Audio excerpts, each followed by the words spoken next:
It's Full-Time Devils. It is the Watford preview. Looking forward to this one. I'm joined today by Adam McCullough. Hello, mate.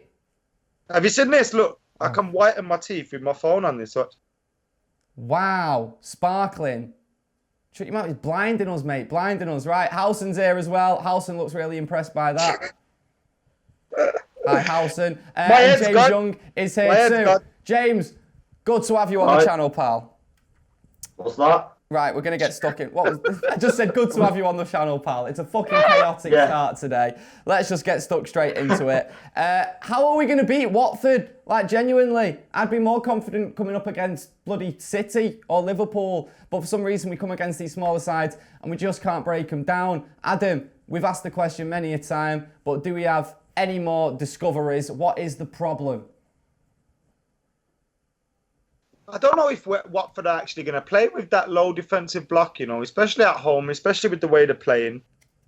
The bottom of the table, they need points. Their manager could be sacked again. Or has he already been sacked? I don't even know what goes on with Watford anymore. They're not scoring goals. They've lost 4 out of their last 5. They're not really doing well at the moment, but then it's that kind of old saying, they might turn up for Manchester United when we're in town. But I do feel that they might play into our hands a little bit as well, because of their need for points, because of the fact that they need to win. And that can go one of two ways. United can concede early, never recover, and probably lose 2-0. But if they play into our hands and we're lethal on the counter-attack, I think we'll get the goals there. One good thing for them is Troy Deeney is nearing a return to fitness. How good he's going to be after his injury remains to be seen. But I think this could be a game for us where we might be allowed the gaps in behind. The problem for Manchester United at home is when people set in, like we've seen with Colchester, like we've seen with Everton at times, we don't get the gaps in behind them. And Martial, Rashford, Daniel James, Mason Greenwood, they all need space in behind to run into. We haven't got anyone that can pick the lock and pick a perfect pass through the middle. And we're failing to create chances. When defenses push out a little bit, when midfields push out a little bit and there's more spaces in behind, we're a lot better and we can hit teams on the counter-attack. It's when that final third gets overcrowded that we really suffer because we haven't got that ability to pick the pass. So we're relying on the pace and we're relying on the speed and trickery of the likes of Martial and Rashford. But I think Watford might play into our hands. Hopefully they do. Howson, do we need to change the tactics up going forward in this one, or is it a case of just trying the same things but doing them better? Well, what tactics are you talking about, guys? I just mean the way that we have the ball in the other team's final third quite a lot, but don't seem capable of doing anything. It seems like we can only do things on the counter-attack. There's a fucking lazy narrative that's appearing, and I'm guilty of it myself, that United struggle against teams that sit low blocks. Well, we do, and the reason people sit in a low block is because they're bloody effective. When a team parks the bus, they are very difficult to break down. That's the whole nature of a low block. But it's been 8-9 weeks since we last was held to a clean sheet. And since then, we've played some teams that are a lot smaller than us that have tried to park the bus. Partizan, Brighton. I won't include Sheffield United in that because they didn't park the bus. They attacked us. Aston Villa. AZ Alkmaar, Everton, Colchester, and we've scored multiple goals. We've only scored one once in that little run, and that was against Everton, and we probably should have been free up in about 15 minutes against them. We are creating chances, and the forwards are working. We definitely lack someone who can play between the lines and someone who's going to come in and absolutely bully teams of this level. Like a De Bruyne. I think De Bruyne's an unbelievable footballer that you can put him in any team in any area and he's going to improve it. We haven't got a single player like that that's just got creativity, imagination, individuality where they're just going to pick something up and make something happen out of nothing. Yeah, apart from Paul Pogba, who we haven't got. And I'll just leave it at that. We haven't got him. I don't know when he's back. I don't know when he's due back. So we have to sort of just give the ball to our forwards and let them do stuff with it. We're scoring some right goals. We've scored 3 against Colchester, 4 against Alkmaar, 2 against City, 2 against Tottenham, 2 against Villa, 3 against Sheffield United, 3 against Brighton, 3 against Partizan. We're now scoring goals. There was a bit of a dip in form earlier in the season where we were struggling to score goals, where if we'd just been able to not be held to a clean sheet, the defeat against Bournemouth becomes a draw. Some of the draws become wins, and the Newcastle game doesn't become a defeat. Those are the fine margins that we're dealing with at the moment. I think we're going to be okay. I don't think Watford are as bad as their league position lies, but they're not good either. They're a poor team that we should be looking to turn up and beat. But so were Norwich City, and they was a bit fancy. They beat City, remember? So there was all of these things flying around against, like the Norwich game, the Brighton game. Yes, we've got to be wary of complacency, and yes, we've got to be wary that we can't fall foul when a team does completely and effectively hit us in that low block. But I don't really see Watford doing that this year. And for all the talk of new manager bounces, they should still be on the new manager bounce from the first manager they had this season. They're on their third manager, and it's December. That's how bad they are. So I don't see there being a massive, massive drama if we have just one of our lads has a good game, whether that's Tony Marshall, whether that's Mason Greenwood, whether that's Marcus Rashford, or even if it's Fred. If one of them has a good game, they're not beating us. And we're going to in regards to the, I think we do. I know when you say you look at the goals that we've scored, and I think Ollie's done well, especially in like the Alkmaar game, maybe in the Colchester game, and kind of just tweaking things at halftime and changing the way we're playing. But I think we do struggle a little bit to create those chances when we have that low block, and you'll see our strikers come in for criticism for not moving at times, and I've been in agreement with that a lot. I've agreed with that a lot in the past. But recently, the first half against Colchester, the first half against Everton, particularly, Martial, Rashford, they were always trying to get into positions. They were always playing on the shoulder, trying to get in behind, trying to get in between the lines. And we just failed to find them. And it comes down to, again, being able to select those players like Steve was mentioning in terms of, having a Paul Pogba, having a Kevin De Bruyne. Some clubs have got 2-3 of those. We've only got one, and he's been out for 3 months. So I do think it's partly to do with who we've got in those positions, particularly in that the 4-2-3-1 when we play that in behind the striker. But also, I think maybe we try something different to enable teams to just push out a little bit more, because you look at that when we played them. Sometimes Mata was right next to Martial at times. Sometimes the number 10, whether it's Lingard, Mata, whoever, will just be sitting next to our striker, and we lose our shape completely. And we then haven't got the ability to find that striker. Our number 10, someone, or our attacking midfielder, someone that should be dictating play and trying to find those holes. And I think sometimes we've got 10s that just drift out of position, and we haven't then got that player to pick those gaps. And I think maybe trying a 4-3-3, if we had the midfielders, would allow us to be able to build up a little bit more through midfield, rather than just a flat 2 midfield, giving the ball to a front 4 and hoping for the best. Okay, James, what are your thoughts? Why do you think United struggle against the smaller teams?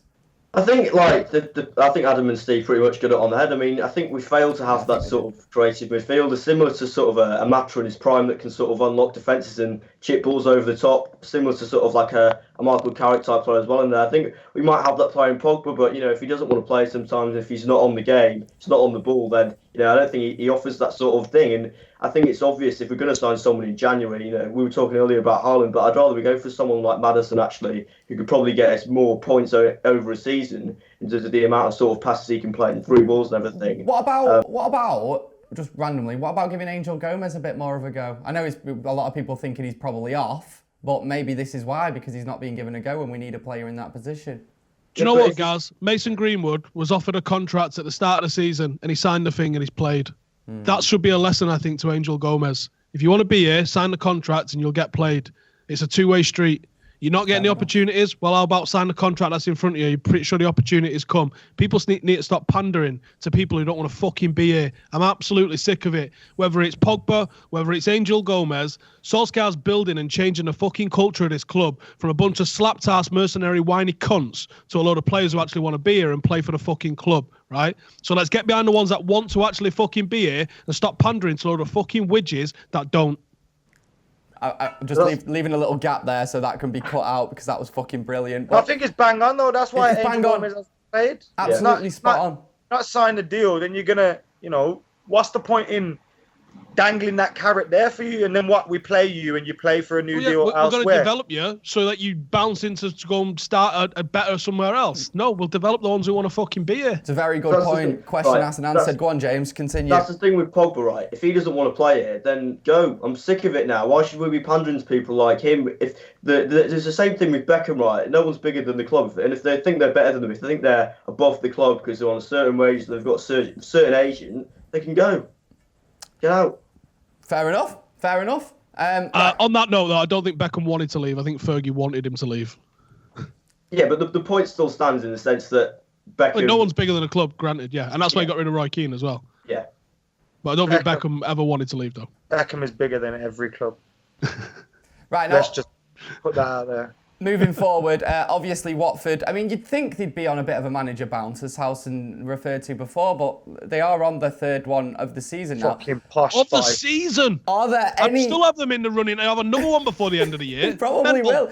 They've got Nigel Pearson in charge. Who knows what's going to happen? But are there any excuses? I forgot about the mental loon. What? Nigel Pearson's back.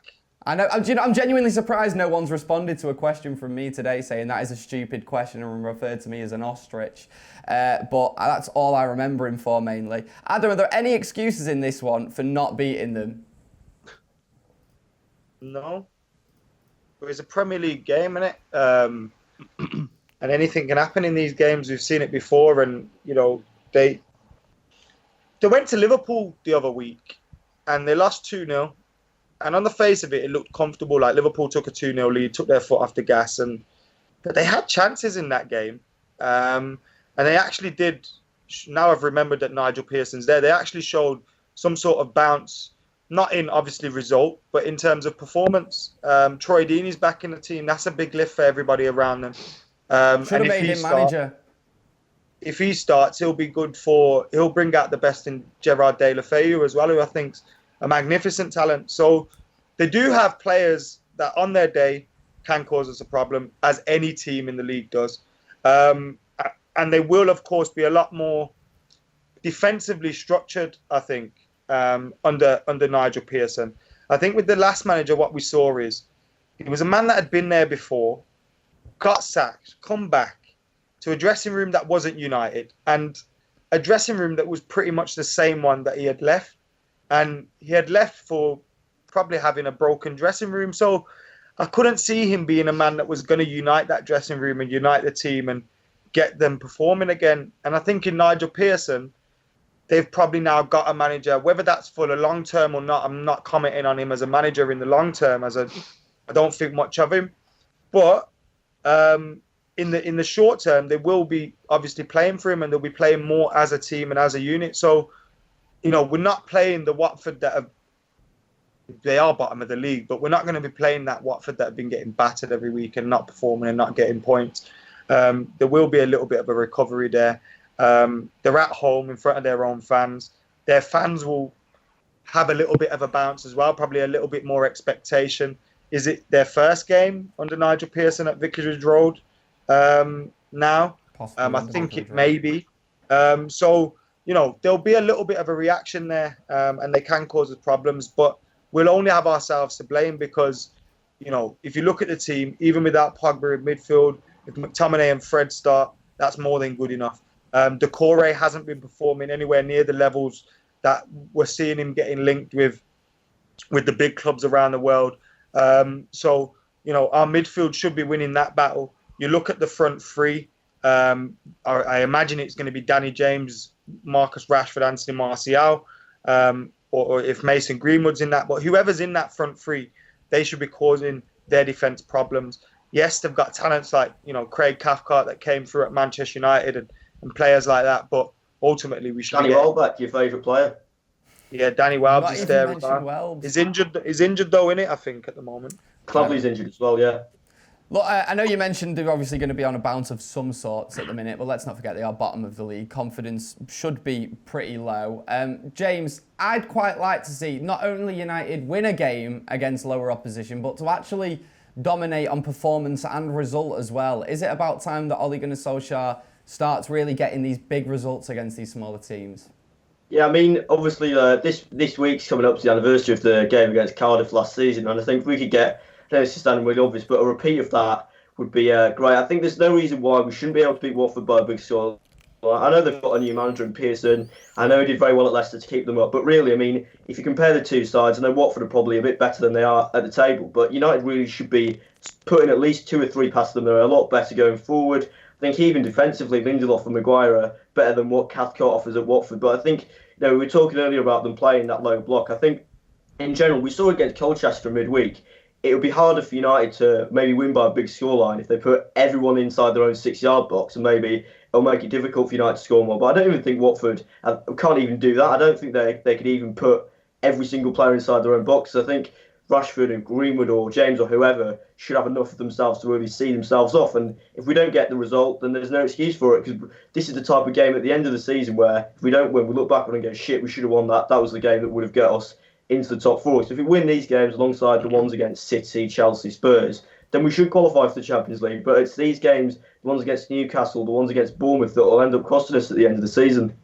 Halson, is it time for a convincing win for Ollie against this sort of side?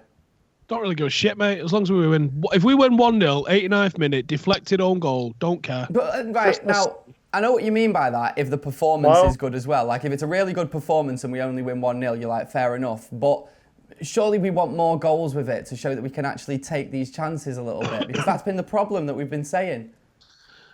No, I want to just win, guys. I don't care how we win. At the end of the season, like, if you win the league, right, and you've stuffed it all the way through, there's no asterisks on your medals that says you were shit all the way through and you won it. You won it. At the end of the day, that's what people are judged on. There's so many times that you could say, well, we probably should have won that game, but one of the players was shit in that game, or one of the players didn't take his chance, and it's the manager that'll get sacked for it. No one ever says, just bringing a point, Steve. Some people will say one of the things that Ali has been brought in for, and he has promised, is that we will play like a Manchester United side. So then how can we turn around and say we don't care how we play? That's just, I never said it's not about how we play, it's about the performance. How you're trying to play is different to how you perform. We've had 2 managers before now that have played shit football in Mourinho and Van Gaal, and they didn't end up getting results, even though Mourinho is supposed to be a serial winner. So how about we actually try and play this style of football instead of playing the boring football that we've seen under the past 3 managers? No, United got to second in the league in 1992. Was we playing breathtaking football?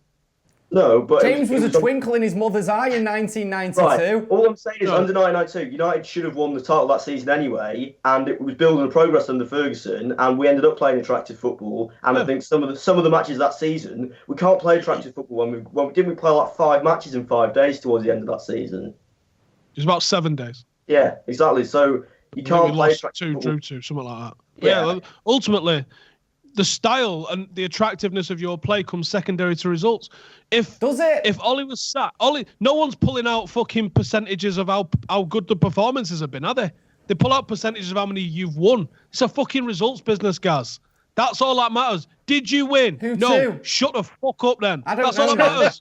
I don't know, man. Maybe to you, but I think it's very different around me at Old Trafford, and a lot like of that little grenade on chocolate gas? We've seen plenty of times where United have dropped points and people have been... Do you know what? People are fucking liars, mate. Because people go, I don't mind losing as long as we try or as long as we attack. Bollocks. Listen. You see the fume after we drew with Sheffield United. Disagree more, mate. 3 goals in 10 minutes. That was attacking. People, if Mourinho won game, should still be here because winning is entertaining. Yeah. Winning's well better than not winning. I totally agree, but good football is also pretty darn important.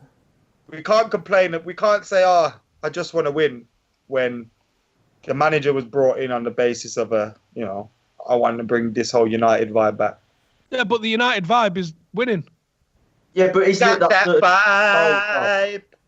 Are we still United allowed vibes to do winning. that? How he decides to do that sound, but even if he could go, we're playing exactly how I want us to play, and be like, Ollie, we haven't won in 3 weeks, and he'd be like, but it's exactly how I want us to play. He'd be like, are get you your not fucking embarrassed coat. when, like, if we play someone shit and when we like shit house the 1-0 at home and we put like, you know, put all the players behind the ball? Do you not feel a bit like this is a bit shit? We should be scoring more.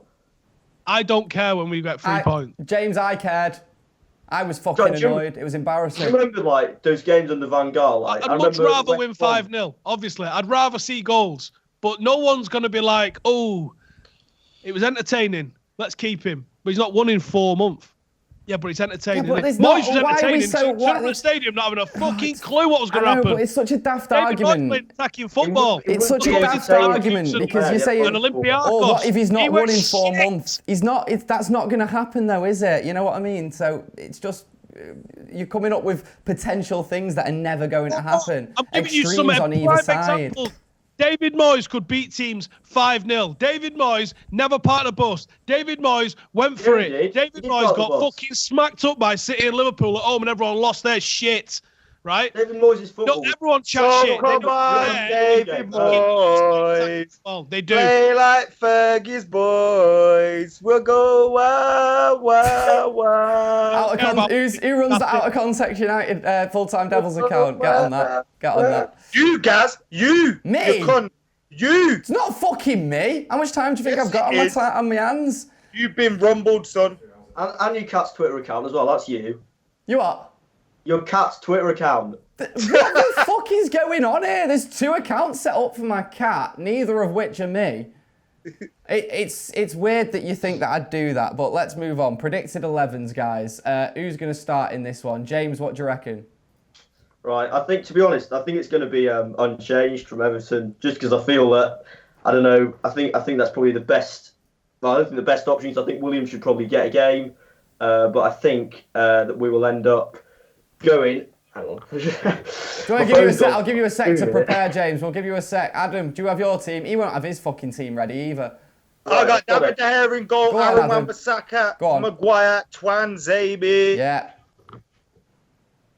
Brandon, Really? William, McTominay and Fred, Okay. Jesse, Keep singing it to me.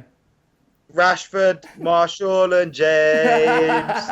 Ollie ain't playing no game. Oh, mate. There we are. It's better than the... win it all. It's better than the original fucking chant. Right, Howson, what are you saying?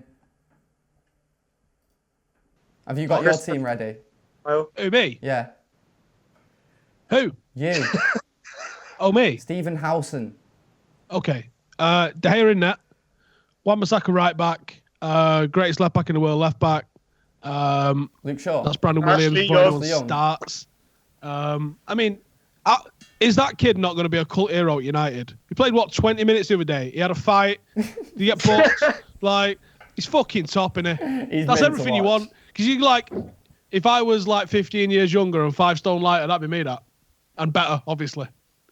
Just being an absolute fucking, absolute turbo fucking nuisance on the pitch.